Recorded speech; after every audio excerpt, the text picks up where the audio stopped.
Welcome, ladies and gentlemen. Welcome to Ebony Championship Wrestling, where we hit the mat running with all things WWE. We dive into the biggest moments, the hottest rivalries, and we give the boldest predictions in pro wrestling.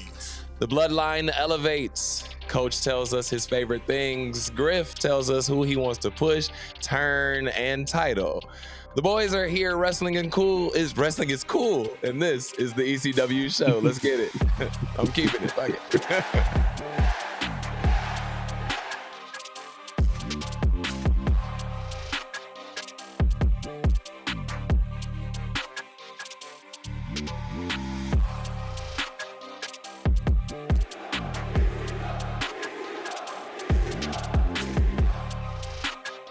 Welcome, Ebony Championship Wrestling subscribers, followers, and fans. This your boy Griff, aka Griff Nation. I'm excited to start this show off with a segment that you all might be familiar with, which is Push One, Turn One, and Title One. For those who watch the show, y'all know exactly what this segment is about, but I'm going to go ahead and make you more familiar, especially for those that never saw this segment before. Basically, I'm going to choose which wrestler from WWE or NXT, men's and women's division, will I put a title on? Who deserves to have a title at this moment? Also, who I turn if they're a face? Who I like to see push as a heel? Or if they're a heel, who I like to see push as a face? But last and not least, who is the one that I will push up climb that ladder as well too? Who is the one that I will give that push, that deserves that push that no one's not talking about, that's underrated under the radar? All right, so here's the first person I picked. This is the person I'm going to push. Now, many of you might not think about this person or probably look at this person, but this person has been making a lot of headlines, a lot of moves on the main roster as of late, these last couple of weeks, on both Raw and SmackDown. She currently has a home at NXT, and she's currently a tag team partner with her good BFF and her good friend Lash Legend. Ladies and gentlemen, the person that I chose for a push at this moment to be as a single once she breaks from a tag team with Lash Legend will be Jakara Jackson. My next person, this is someone who I would like to see have a title. Doesn't matter if it's a mid-card title or if it's a heavyweight championship title. This person I have been bragging on over since this whole 2024, these last few months. If you ever following this person on her YouTube channel or her Instagram, she's real good in the gym with her deadlifting. She's real good with her move sets. She has a great gimmick and great character. And I've been preaching and praying for this person to have a title for the longest. And I don't know what Shawn Michaels is waiting on there. But the person that should have a title, whether it's the mid-card or the NXT Championship, would be Tatum Paxley. And ladies and gentlemen, last but not least, I say this one. This is the big one. I know that I'm going to catch everybody off guard with this one. This is the one where who will I turn? Whether I will turn this person as a heel or I'll turn this person as a face. I will give you a clue right now. This person I selected is a baby face.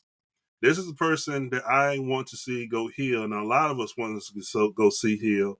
However, this is going to catch you off guard with this one, and you're going to be very surprised. And here's the reason why. If you've been paying attention to this person has changed his voice up to be the heel. He's been approaching and coming off as a heel. He's one that everybody sooner or later are going to be chanting, we want the heel turn. And we know when this person finally goes that route and turns heel, that's probably going to be one of the biggest creative decisions that Triple H and his team made backstage. And ladies and gentlemen, I'm not talking about Kevin Owens. I'm not talking about Randy Orton. I'm not talking about Seth freaking Rollins. I'm definitely not talking about Logan Paul. I ain't talking about no member of the Bloodline. I'm talking about the Cody Crybaby, American Nightmare himself, Cody Rhodes.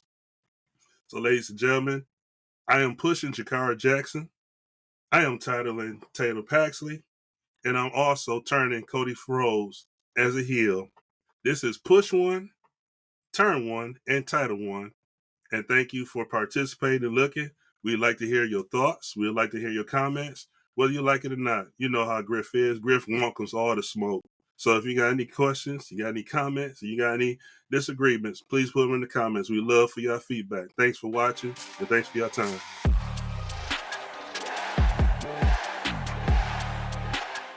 What's good, ECW fam? It's your boy, Coach Montay 24, the man of 100 holes, a man with the X's and O's. And this is a fresh new segment I got for you tonight. Just a few of my favorite things when it comes to WWE.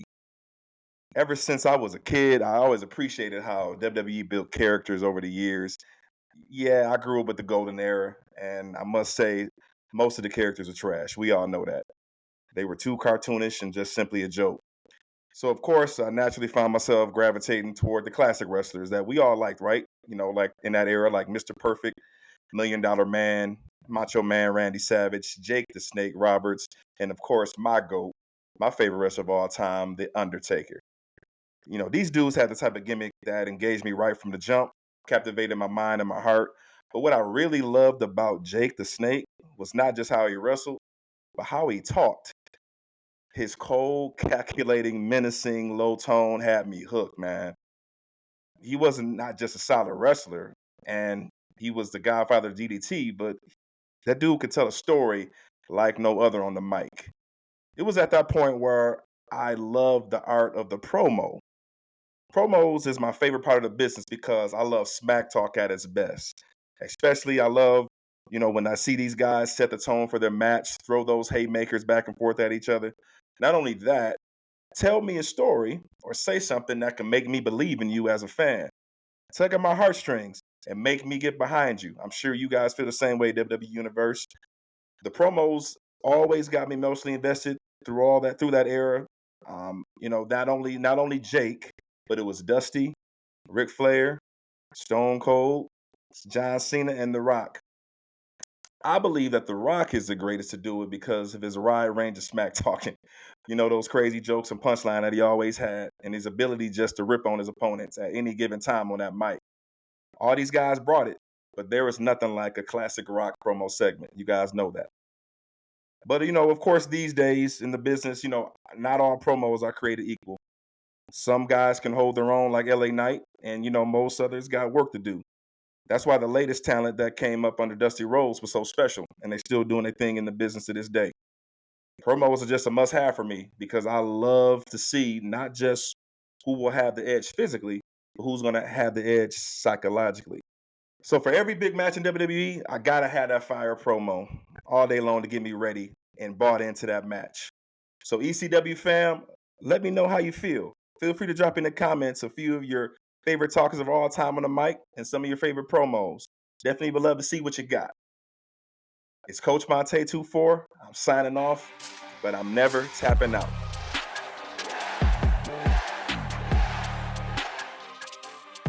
Griff Nation 84. What's up, brother? One and only, one of How one. you doing, man? How you doing? All is good, my brother. How you doing, Coach? Doing good, man. Just trying to hang in. Hey, a lot of life changes, but we working through. All right, Good to see you, man. Your boys had a bye week. Yeah, we lost that, so I ain't on. Yeah, because we still got Jerry Jones, so don't worry about it. Okay. Don't want to talk about them tonight, but let's talk about because I know as soon as the news hit, everybody, myself, Jackie, we wanted to hit you up and check on you to make sure you wasn't off a cliff nowhere. But Samantha Irvin made a surprise move on us, my brother, and me and Jackie was, we started to go ahead and, make sure you wasn't know where we at, off on the cliff and ready to jump off when we heard the news. So we gonna make sure you was good.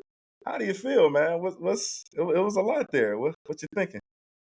And first and foremost, congratulations to Samantha. She already knows. Not only am I happy for her, but I support her in all that she does. She did her thing the right way. That she felt was the right way. She made her decision, which was pre-noted months in advance, and she decided to make the decision to go public out of nowhere. No party, no going away, done with it. Like I said, I wasn't sad. I was kind of surprised, thinking like, why is everybody tagging me and why is everybody DMing me? Why everybody texting me and asking me, am I okay? Did you see what Samantha did? And like, what did she do? When I finally seen her, I'm like, okay, she just made an announcement that she's moving forward. Like, I'm happy for that. Yeah, no, like anytime somebody make a move and transition, I ain't gonna be sad. Like, oh my God, I ain't gonna be able to see this or that. I can go on the network and watch tapes and look at photos we took together and had those memories. And but at the end of the day, she has a life. She's going forward to a new career, and she's going to be making more posts and more announcements towards that. But as far as the internet people is making the false news and everything else, man, like get a life, get out your grandma's basement and quit eating on those doggone Hershey crumbs and get up and do something. You know what I'm saying? The Twitter fingers, all y'all gotta just type, don't know what's going on. Like, shut the F up, bro. But Yeah. no, man, I appreciate you and Jackie thinking of me. But no, Griff good, bro. Like, I'm happy Yeah. for it. Caught As me you should be. That's my Capricorn twin. caught me off guard because I didn't I knew she wanted to, get some, have some endeavors, with singing and do other ventures. But yeah, it just the way it dropped, I ain't gonna lie, surprised the hell out of me. I've always marveled at her work. Griff, I can tell you this, man, and I think she's the best to do it besides Howard Fink. She's right there. Her body of work, what she brings, the flair that she brought, to every wrestler and making those title matches feel even more important than what they were, especially even in every Roman Reigns match. So, and I know that's the one she really enjoyed announcing that. So those are the memories that I got from her. But yeah, man, great work, man. Wish her nothing but the best. But yeah, I agree, man. These wrestling fans, some of these fans got to quit. So I just wanted to give her, on ECW this platform, kudos and thanks to what you do. But yeah, any final thoughts, bro? Yeah. Mhm. Yeah, and real quick, man. To your point, Coach. Like I said, I'm super excited and happy for her. And like I told you, when we talked about it, I saw the writings on the wall starting to come the last couple months, even with her social media postings. You can kind of tell things were lining up to a different direction, especially the lack of time that she was spending on her socials. You Mhm. could tell, like, not knowing exactly what it was, but at the same time, you could tell like there was something in the air going to a new direction. But I do want to say one more thing too, though. I know a lot of people's talking about, oh man, like this so messed up. Is Ricochet fought? Man, f y'all, bro. And here's the reason why. If she want to go to AEW with her fiance, so freaking what? Like Yeah. that's her life and her decision. That's her bag. Like, and I'm not saying that because it's Samantha. I'll say that to y'all Mhm. too or anybody else. Like, if they want to go or the grass is green on the other side, they grown men and women. That's their decision. Like, why are we so mad and about to have a heart Mhm. attack and be buried 6 feet under because somebody left WWE or someone is dating this person, dating that? I mean, like, I'm just so over it, bro, man. That's a whole nother subject, whole nother time. But these little punk media heads and these journalists, Yeah. so-called journalists, and these little bottom feeders, yeah, man, like, go to hell with that crap, bro. And like I said, I'm glad to get that off my chest.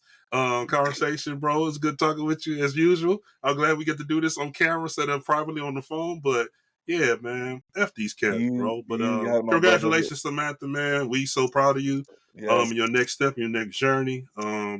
We definitely love you. Thank you for the time in WWE, being one of the greatest announcers of all time. And you evolving, you're moving forward, and we're excited for your next endeavor.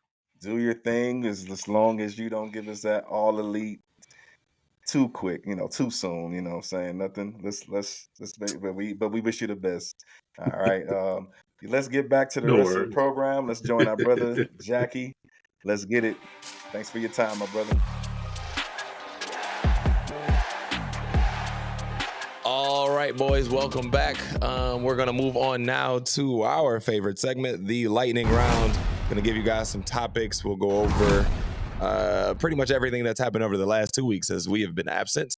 So we are going to put 3 minutes on the clock. I'll give you a topic, and you boys tell me what you think about said topic. Let's go ahead and get started with you, Griff. Tiffany should cash in on Liv, yes or no? No, absolutely not. Because the story is brewing for her and Naya, and Naya keep pushing and bullying her. I think Tiffany, the blonde that she is, there's a saying, "Don't trust the blonde," and I think Tiffany got a plan up her sleeve to cash in on Naya, and on the biggest stage here in a couple of weeks in Saudi Arabia. The tag team division gets a shot in the arm with Motor City Machine Guns. Bow coming on to one of them shows that happened this week. SmackDown, yes. Coach, what are our first impressions here? Much needed life to the division that needed that extra shot in the arm. MCMG is ready, man. I'm still doing research on them, but fire match. These two dudes put on a show, and do not be shocked if they get the titles handed to them here in the next couple of weeks, because yeah, definitely deserve it and should have a solid reign. I'm here for it. Yeah, they're ready to put in work with them. It's coming. On WWE 2K24, Seth and Bronson Reed's rivalry would have doubled in intensity based on Monday night's events. Could this steal the show at Crown Jewel, Coach? Absolutely, because how the way the story has been built, there's tsunami after tsunami. He finally made a name for himself. This it will be bonkers. I think yes, they're going to put on not just a wrestling match. They're going to fight each other. It's going to be a brawl, and don't be shocked if this comes out of a Crown Jewel and they continue this feud. But it needs more. It is highly entertaining. I can see them doing more with it after Crown Jewel. Give me a trilogy. I'm gonna throw this one out here, and I'm just gonna let you run with it. Lash and Jakara, Griff. Woo, man! Big things happening, man. Big things popping for those for them. The match with Bianca and Jade, and now you're in the combat with the Damage Control, and then you're in the combat with Piper, and then so you're the target now. These are the new girls on the block with the target, and I like how they did with the target and Bullseye and Lash with the smash on Piper not long ago. Great match and great finish. But these girls are a force to be reckoned with, man, and they are embracing the Bullseye and target that's on their chest and on their back to get to this tag team division. I wanted them to swing on Liv and Raquel, but that's for another day. Xavier Woods leaves R-Truth like Nala left Simba when he was getting chased by them hyenas. Coach, is this a first step towards our heel turn? Yes, it's been cooking. It's almost ready. Keep cooking, Woods. Keep cooking, my brother. You're almost there. You're almost home. You're almost home. Let's give it. I think I give it one more month, Jackie Griff. He don't care about nobody but himself right now. Nobody but himself. And I love it. It's gonna be perfect it's gonna be poetic when he slapped the shit out of Kofi. Can't wait. Let's do it. BDixx said he didn't want the payoff for his heel turn to be the Kofi Kingston rivalry. He wanted it to be more. He wanted some type of title situation out of it, and I kind of agree with him there. This kind of happened in succession to go along with the R-Truth situation there. The Wyatt Six would then attack Final Testament, and I'm kind of here for this rivalry. What do you think about this one, Griff? Yeah, you need something for the Wyatt Six. They had a big pop a few months ago when they came in. Then all of a sudden they did their part and went away. So you needed something new and refreshed for them to go forward after dealing with Chad Gable, man. This is the right group with it. They're evenly matched up, and then they have like the same kind of gimmick set as well. So this would be definitely a good set, and I'm looking forward to what both of these bring. You know how I feel about factions, so it's nice to see two factions coming together to brawl. Paul Ellering would then get active and save The Miz from sudden doom. Coach, what are our thoughts on Paul Ellering getting involved here? My first thought was, why did get your old ass out the ring? Facts. And of all people, why you saving Miz? No, that was just an added piece to the to where this great feud is gonna go. I love it. Wyatt Six is all about, hey, you betray family.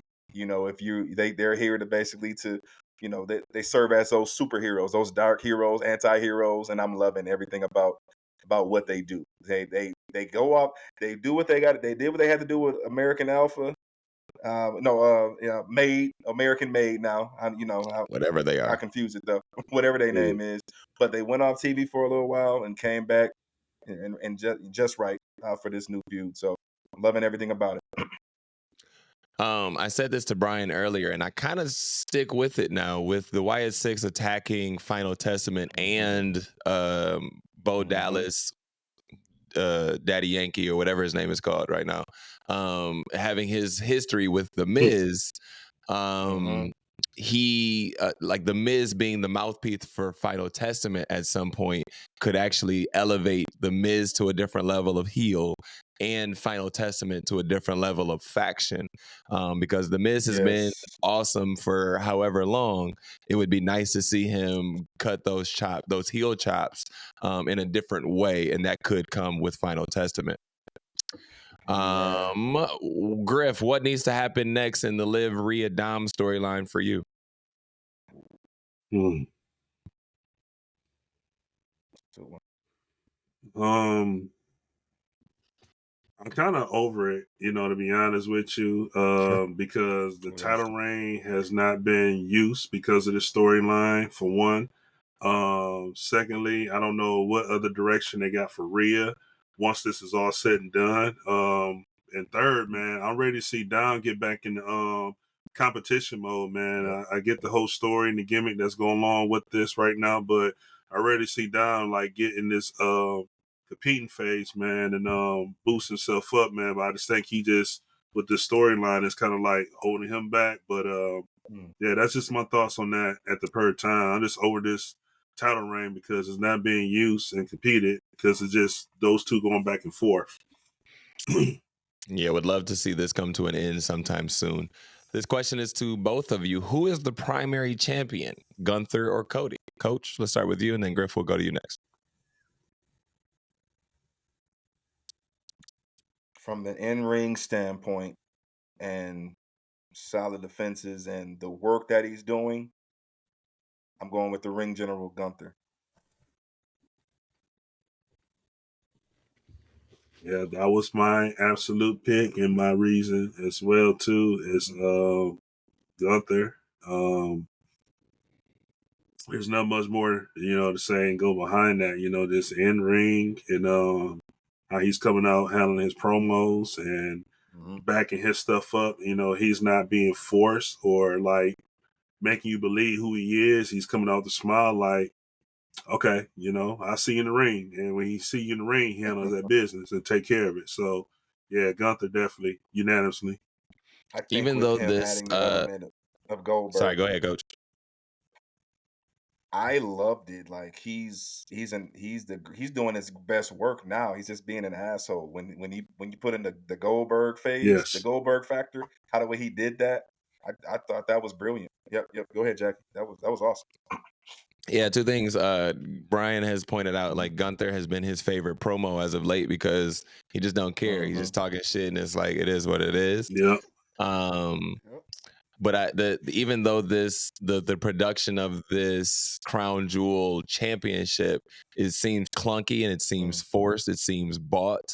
All of those things Yeah. put together, yes, but it also gives us a barometer that we used to have in Survivor Series. Champion versus champion is something that we probably need every now and then. I just hate the way that they're doing it. Yep. But this will give us a good barometer of Yes. who's who at the top of WWE, and I'm intrigued to see where they go with this because whoever wins Yeah. this, you're basically saying is that guy. So I'm intrigued to see what they do with this. My concern with that though is who how do you protect all of these champions? Do you look weak? Whoever loses, do you really look weak? That's kind of what I was thinking. Like that's the risk with champion versus champion. Cause say Cody does lose, Jackie, does he lose any shine off of obviously he's the golden boy right now, he's a chosen one. Does he kind of lose that luster if Gunther pins him 1, 2, 3? That was my biggest thought. No, I think that's a great question. I think from a storyline standpoint, you have the options of the Bloodline interrupting this Mm, from Yeah. either standpoint. From Jay's standpoint, from a Gunther thing, right? If Jay's moving up, if that's what we want to do now. From a Cody standpoint, if we're headed into Survivor Series and Cody just so happens to be a part of it, probably not. But you find a way to get him to take the L without actually hurting him by having somebody interrupt in a way that also protects Gunther. Because if it looks like Gunther had anything to do with it, then Gunther loses the shine. But if you have Solo interrupt the match, throw Cody back in while Gunther was hurt or something, excuse me, and then Gunther comes back in and gets the pin, you still got your 1, 2, 3, you still got your top guy taking the win, but you also protect both guys from getting away with it. I think on the Liv and Nia Jax thing is easier because Raquel is right there. Oh yeah. Now, so you put Raquel in there, have her throw Nia or something. Now you spawning off to something else. But I think this could be like a good leapfrog moment into different storylines if it's done right. If it's done right, yeah. Sorry, Griff, go ahead. Oh no, I was going to come back on Coach thought on that. And answer that.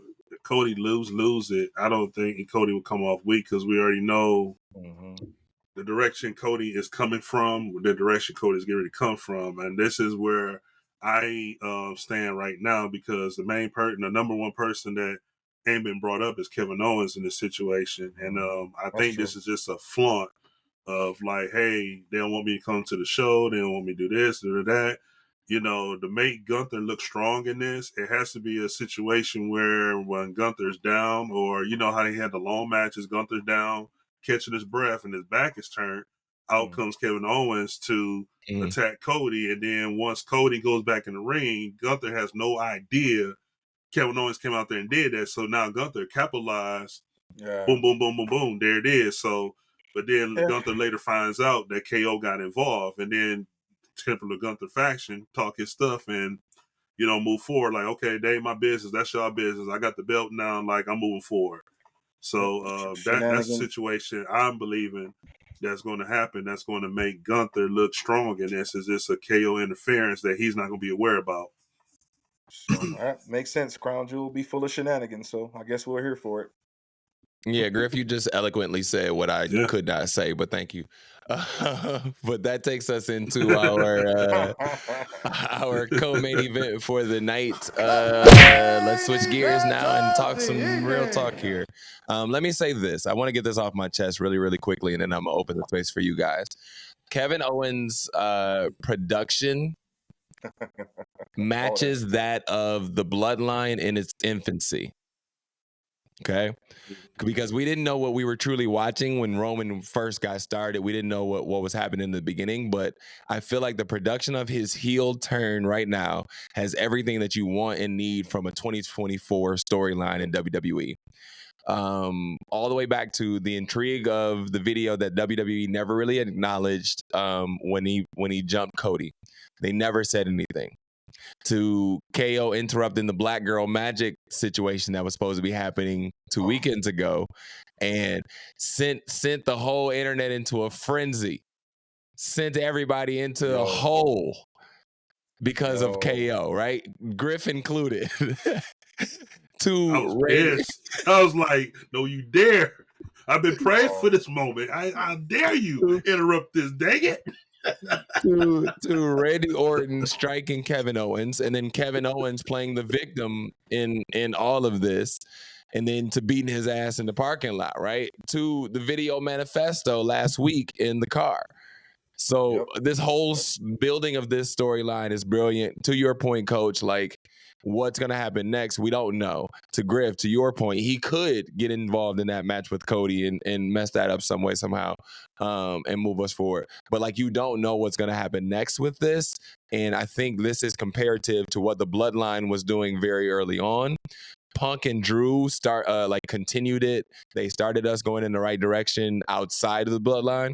And now hopefully everything moving forward gives us this type of intrigue when it comes to storylines. So I would love to get you guys' thoughts on the Kevin Owens Cody situation here and this whole heel turn that's happening. Griff, let's go with you first.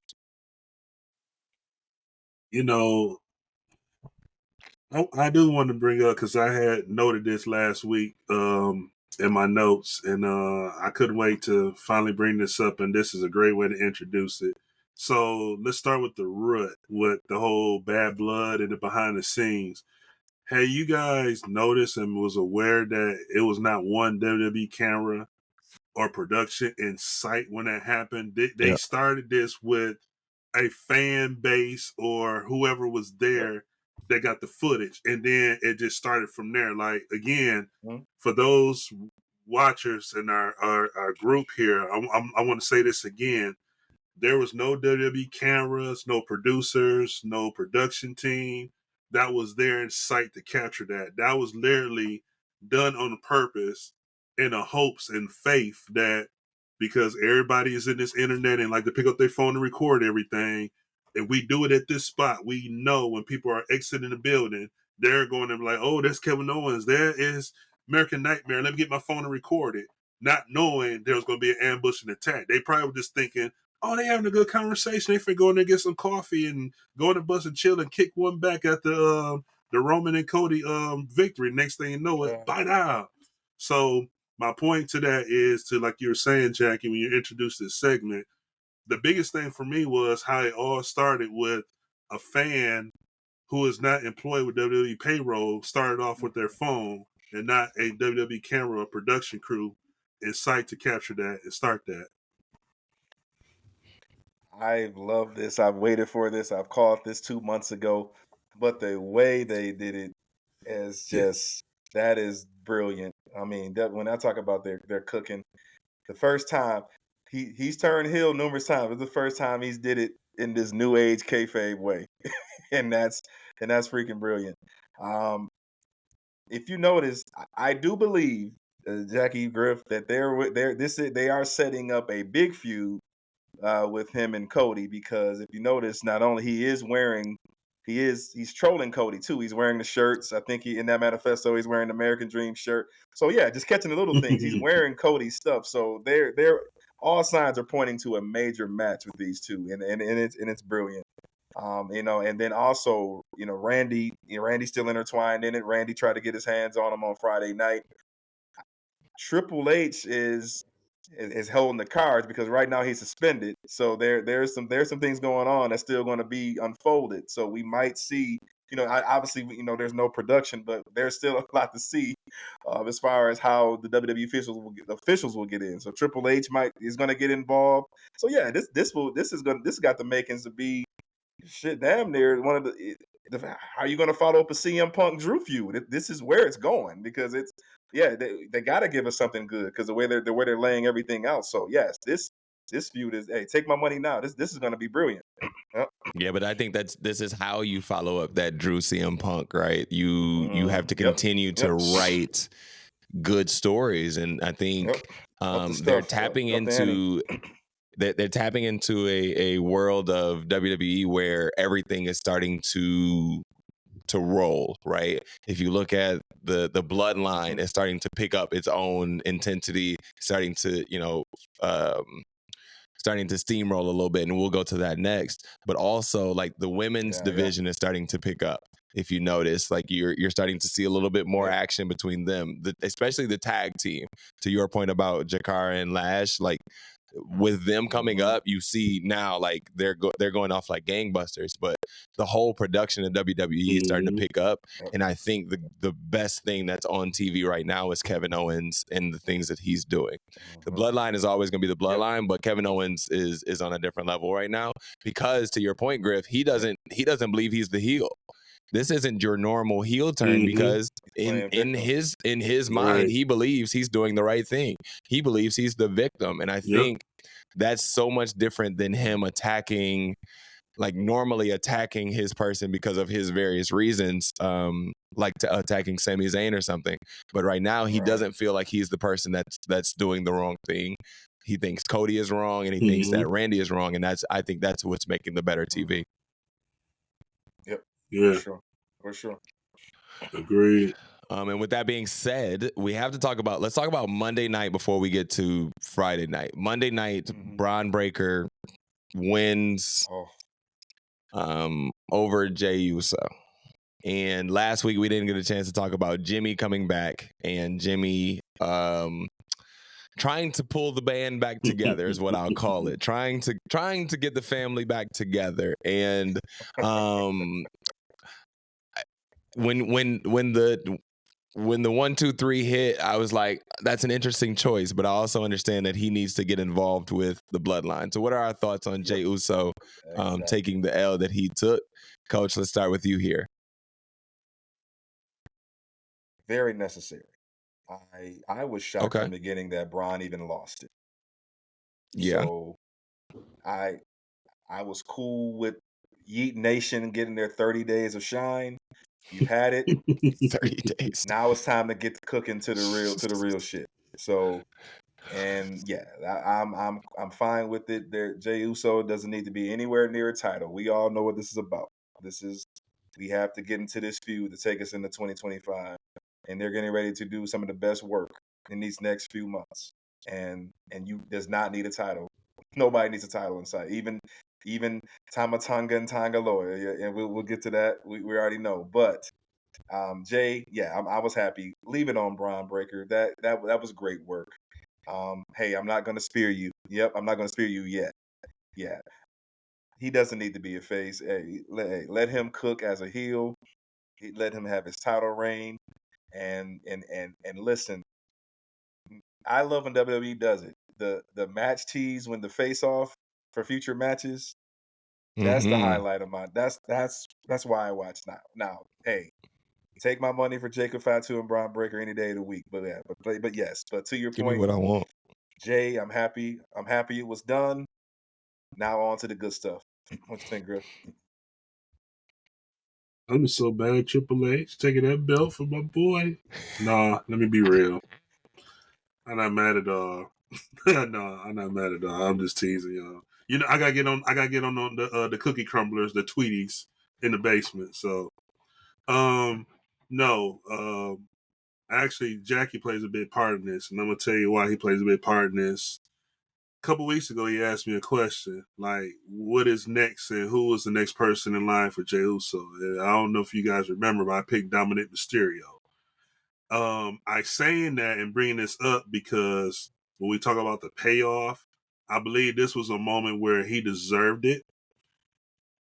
The payoff was at the right time. Get the fans what they want. He finally got the single title. Okay, let's get that curse off. Let's get these people off our head about him getting the title. He got it. But also you got to look at what's next. You know, if someone wins the title, has momentum, what's next? To me, the Bloodline reuniting was more next than an Intercontinental title reign. You know what I'm saying? Because that was a big thing. Like, hey, how is he going to go this direction with the Intercontinental title? So when Breaker came back with the spear and went the rematch, I knew right then, like, oh, he's getting that back because Bloodline's going to cost the match, right? Like, we watch the story. You already know we talked about this, Coach. You watch the story, pay attention to the story. That's why I tell people all the time, pay attention to the story. When Jay showed up on Friday and looked at Jacob and said, "You keep looking at me, I'm gonna whoop that." You know what I'm saying?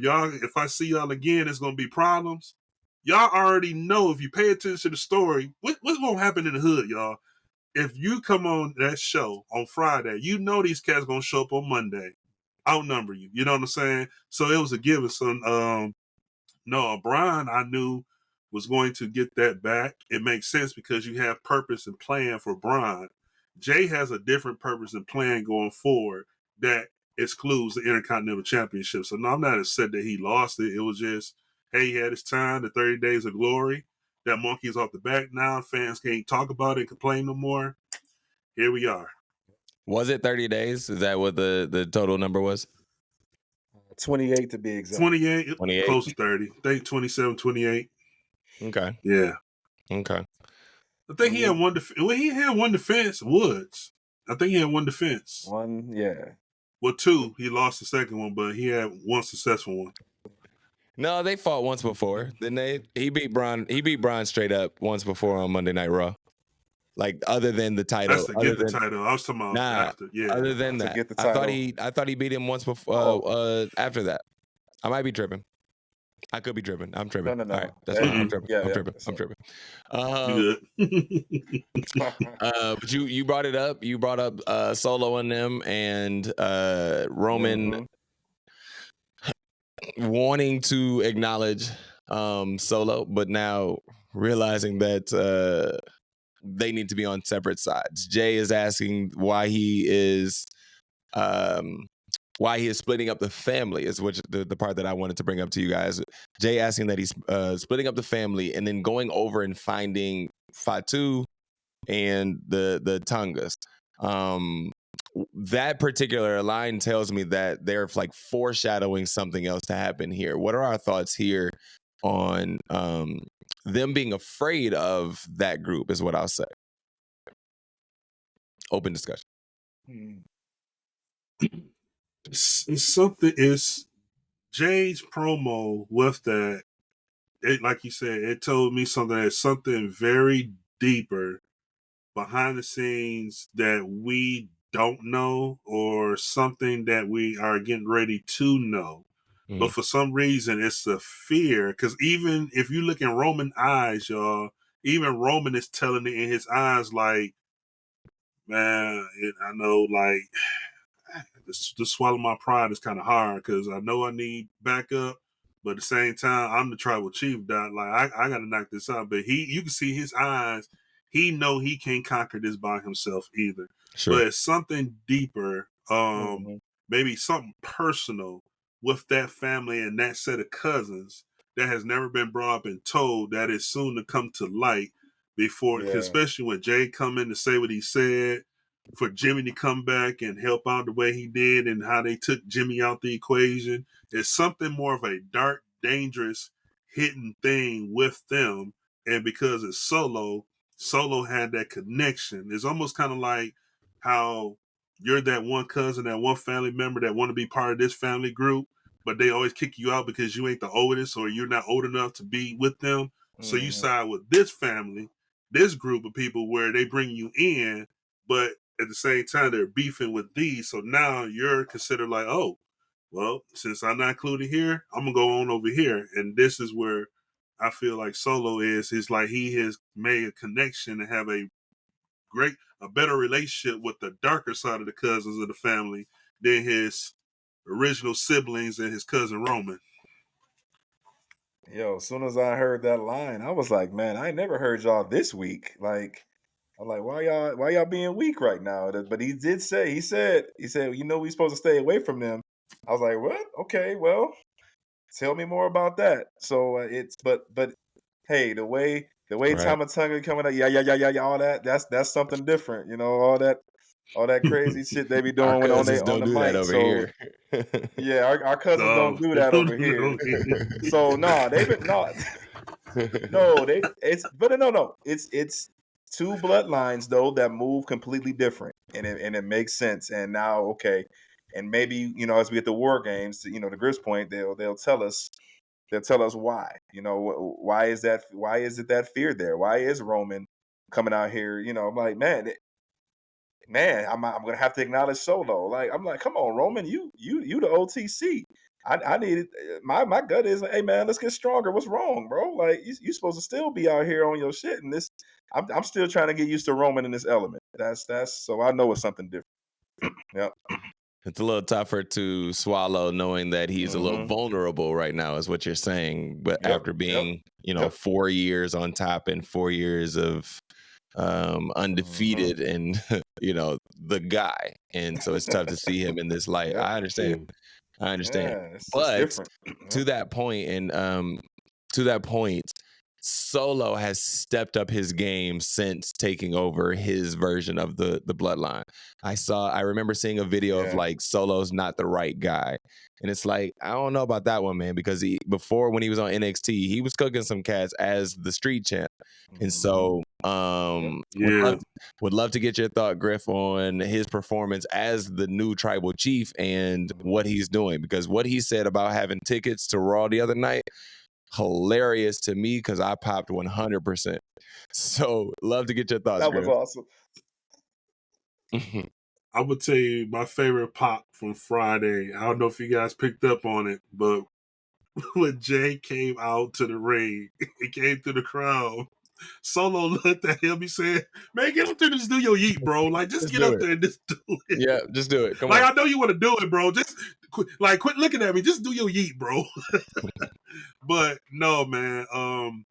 I'll, here's the thing with Solo, man. You're seeing all sides of Solo. You're seeing the entertainment personality. You're seeing the mean heel personality. You're seeing the silent personality. And you're seeing that growth personality. And what I mean by that growth is that you were like the enforcer that was silent, never saying nothing when you was under Roman. Mhm. Now you're playing like that. Snap the finger. Okay, here we come. You know what I'm saying? Or you just say quick little things like, "Hey man, you know I'm the tribal chief. Acknowledge me." He's not forcing nothing out his promos. He's not saying too much. He's getting straight to this point, and you can just tell like he making you feel it, man. And although he's not having many matches again, to the point, he's considered the tribal chief. And we all know our tribal chief, Roman Reigns, wasn't having many matches as well as it was a PLE. You know what I'm That's a saying? fact. But I'm loving this aura that he is bringing. You know, his walk to the ring. You know how he just like it's like this whole mob. It's like watching NWA in 2024. You know what I'm saying? Where like, hey man, like this is what it is, and you got people, the fans like loving it, but then you got some of the fans that fear it because you don't know what's finna happen when they in the ring. You know what I'm saying? Like you thought like Jay, like you finna get your tail whooped, bro. Like he just sit here like, no, we got you, bro. We got you. And he already knew, like I said, when Jay literally said, like, hey, next time I see y'all, it's gonna be different. You already knew in back of his head, it's like, okay, we'll see you Monday. And you ain't finna have that strap since you want to talk that way. So I'm loving this, man. Like, wherever the internet and how they saying, like, he ain't the right one for this, man, they take that back, bro, because he getting better and better at this one to me.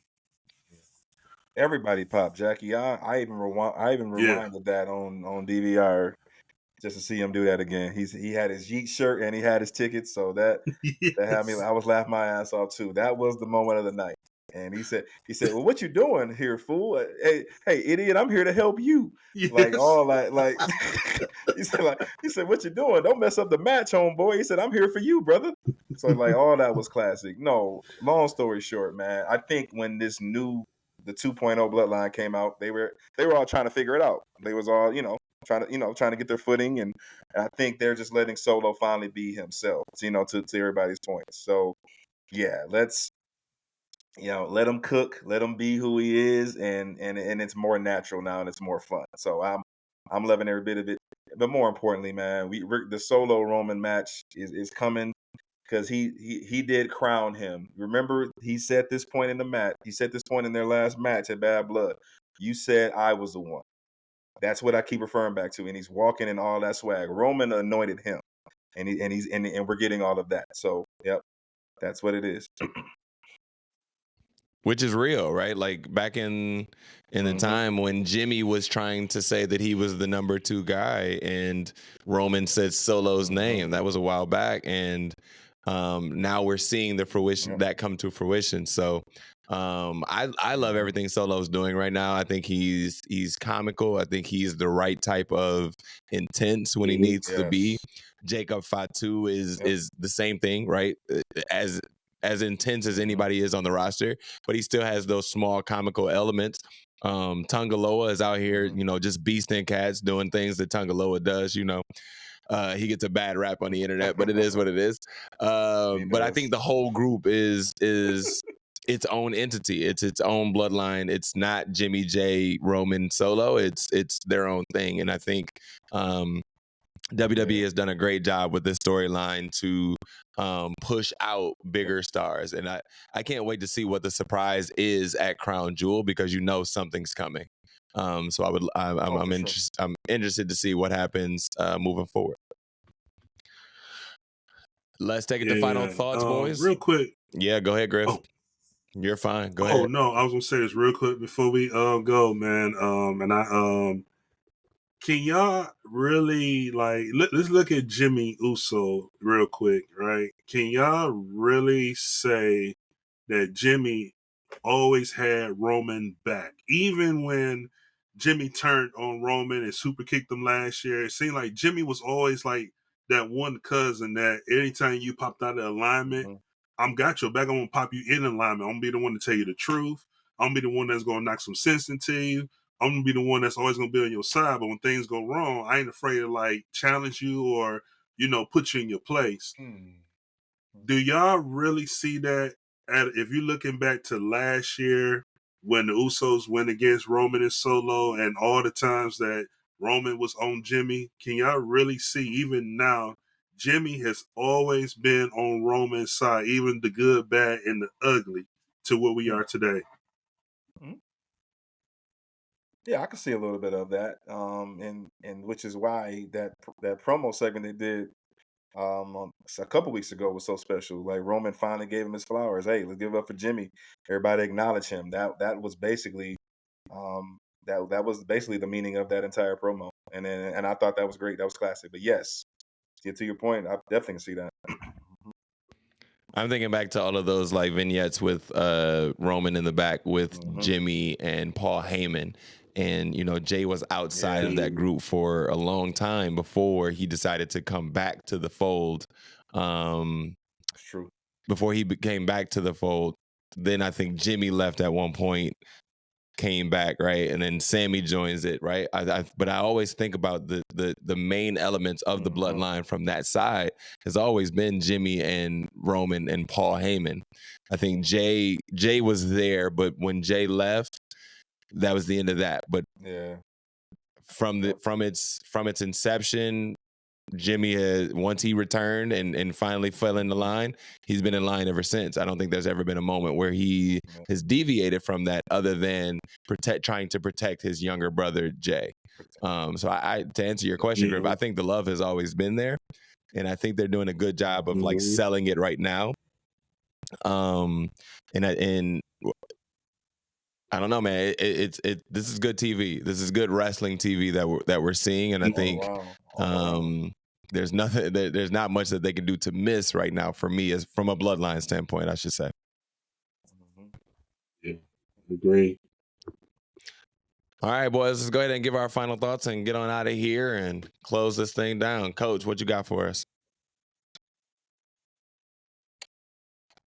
My final thought of the night is I really just want to give my flowers to the work that Lash Legend and Jakara is doing. I know we mentioned them, but where the climate is and what we talked about, what Triple H kind of they kind of put his feet to the fire a couple weeks on. That's fine. The ladies are represented, and so this is just refreshing to see. I know they got some big plans for these ladies or they wouldn't be bringing them to both of these major shows. So let's book them right. Let's get it right. Let's set them up properly to win those tag titles eventually off of, whether it be Damage Control or Bianca and Jade. Let's make sure we book them carefully. But I just wanted to just give flowers to those two ladies and most importantly for Lash Legend for doing what she did, that performance she had with Piper. They trust her. She's put in the work, and I'm finally glad that she's doing something different. Maybe stepping out of Metaphor's shadow and let these ladies cook. So that was great to see. Griff? Yeah, man. A couple things, man. First and foremost, I know it's been a couple of weeks for us, man, but I want to salute and congratulate and give my shout out to Oba Femi, man, being the longest reigning North American champion. Of course, he dropped it a couple of weeks ago, and we didn't get a chance to talk and dive into that, man. But that's it for him to be a newcomer, and I think he cashed in his contract or something like that to get that, and just been on a monstrous road, man. And he keeps getting better and better and better, man. So definitely a main roster call up here probably in the near future, if not sooner, you know what I'm saying, when they make that decision. But man, I'm really excited for the Cora Jade's return. I'm hoping she remains healthy. I know she's been having a lot of different injury situations over the last couple of years, man. But I'm very excited to see her, Roxanne, Julia, and Stephanie get it on at Halloween Havoc, man. I think to me that's the main event I don't know if that's the main event or not, but as a main event, marquee type match in itself, man. That's like a big draw with those 4 women in that match, man. And for those that never followed Julia and Stephanie in their independent runs, man, and over in Japan, bro, like y'all missing out on a treat. But I'm very excited for this match to see how they're going to work with Cora Jade and Roxanne, and also how Roxanne and Cora Jade is going to let loose and elevate their game on Halloween Havoc this Sunday. It's interesting to see the different dynamics of that match with those girls putting in so much work going across the world, Yes. and then Cora and Roxanne just putting in work in the performance center. And I say putting in work because I do mean that. Like, those girls are actually have put in the time, and you can tell that they're trying to be really good at their craft. I too wanted to shout out Obafemi because I too am hypnotized by a big booty white woman. And so when on NXT, if you didn't see him and Nikita Lyons interaction was quite hilarious to me. And Dr. Umar is going to be quite upset when he sees that segment. Yep. No, I want to give my true final thoughts. I want to give my true final thoughts to literally the women's division, because seeing Chelsea Green, Piper, and Jakara and them on NXT last night, even Io and Kairi Sane, to see them on NXT, and just to see the whole division from top to bottom, Raw, SmackDown, and NXT, to see them starting to flourish. Like I said, it's starting to pick up some momentum, and hopefully they can start to book that division right. And so I'm excited to see that. Like, even the Speed champion right now, I'm sorry, I'm drawing a blank, Indy Hartwell and Candice LeRae. Thank you, Griff. Candice LeRae. Is it Candice LeRae? Her picking up the win. She still got it. Okay. Yeah, her picking up the win over. I watched the same show. I promise y'all. I've just drawing a blank. I'm tired. Yes, Bailey. Sorry. Did she pin Bailey? She did pin Bailey on Friday. Yeah. So to see her do that, like, you're starting to see some new faces. It's not just about the 4 horsewomen anymore. It's starting to be about a little bit more. And so I'm excited to see what the women's division does. All right, all of that to say, those are our final thoughts, boys, and let's get on out of here. Coach, let the people know where they can find you, man. All right, you can find me on Instagram at Coach Montay 24. Griff, let the people know, bro. All right. Find me on Instagram at GriffNation84, and also on X, formerly known as Twitter, CGriff84. You can find BDixx on Instagram at B_DIXXDixx. You can also find me on Instagram and Twitter at Jackie Miles 42. Find us all on Instagram and Twitter at Ebony Championship Wrestling and Ebony Championship Rest. Make sure you like, share, and subscribe to the channel so that you are notified every time that the boys hit your screen. This is Ebony Championship Wrestling signing off. But Coach, let them know. We never tapping out. Not once. We appreciate each and every one of y'all. We'll see y'all next time. Peace out.